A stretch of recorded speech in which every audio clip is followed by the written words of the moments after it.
Okay, so in today's video, what we're going to be looking at is I can find slope from a graph by creating a table. So we spent time looking at finding change in y over change in x, or delta y over delta x from tables. So what we're going to look at is how do we use that skill to help us build a table from graphs, and then on top of that, then use that table to find the slope. So here what we have is a one quadrant graph, and what we need to find is those perfect points from this graph that help us make a table from it.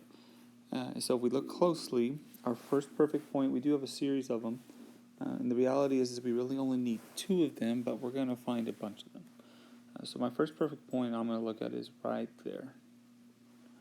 And then when that point is, notice that the x is 0 and the y is 0.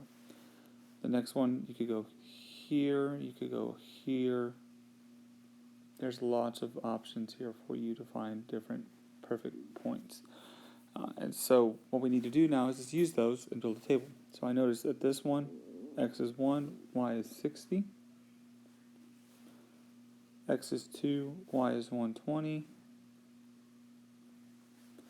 And then x is 3, y is 180.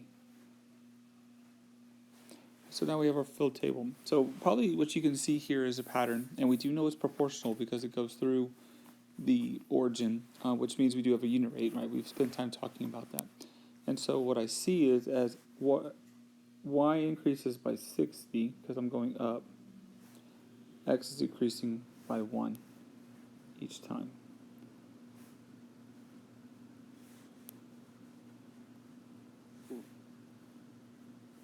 So if I go to my slope formula, I can see that when I take the change in y over the change in x, I get a positive 60 divided by a positive 1. So my rate of change here, or my slope of that line, is 60. And then we can even apply it, since we do have a real world here, because we are talking about things that happen in real life. We can actually say that the slope here is 60 miles per hour.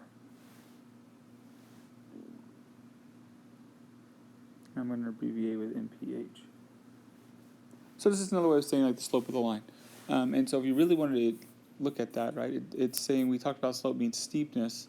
It's saying that for every hour that I increase, my miles increase by 60. And so we can show that here in that graph. Okay, so let's go look at another one. So you notice here we have a little bit of different graph in here. What we call this is a 4-quadrant graph.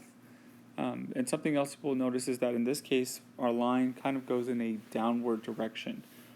So if you notice that, if you're looking at that here, we see that the slope goes down. By just looking at that, we can make the assumption that our rate of change, or our slope here, is going to be negative because it's going downward. So we're still going to take the same steps here to find some perfect points, but what we're going to notice is that we have, on each side of the axis here, we have some opportunities. We call this a 4-quadrant because you actually see all 4 quadrants of the Cartesian plane, whereas in the last one we only saw 1 quadrant.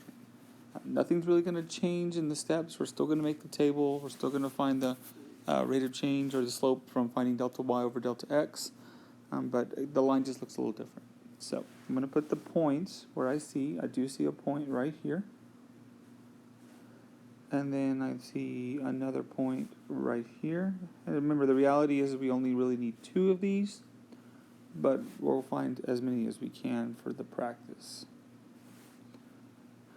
All right, so my first point I see, and when I count over, I go over here to the negative 1, 2, 3, 4, negative 5 on the x, and positive 4 on the y. The next one I see, don't move on the x, so 0 for x, and then 3 on y, and then the last one I see is 1, 2, 3, 4, 5 on the x, 2 on the y. So I have my points now, and now I'm going to go find my change in y over change in x to find the slope. So as I move down the x values here, I notice that the difference between 4 and 3 is a -1. 3 and 2, -1. Now I notice here that -5 to 0 is actually an increase of 5, and 0 to 5 is an increase of 5. So something else to notice too, something else to draw your attention to, is not only do we notice that this is negative because the line is going in a downward direction, I also notice that these are opposites in the fact that one is negative and one is positive. When we see that the changes are opposite, then we also can make the assumption that my slope will be negative. So right away, by just looking at this, well, one's negative, one's positive, well, then I have a negative slope. Because when I set up my division problem of -1 over 5, let me draw that negative. I notice that we know that by our integer rules, when I divide and the signs are opposite, the answer will always be negative. So we want to keep it as a fraction. So my answer here would be -1/5, or you could convert it to -0.2. Okay, so that's the review of how to find slope from a graph using table. Make sure you go on to your next step in Schoology and complete today's practice. Tomorrow we will be looking at mixing it up and finding slope from tables and graphs, 1 quadrant and 4 quadrant, positive and negative slopes. If you have any questions, let your teacher know, and I hope you have a good day. Thank you.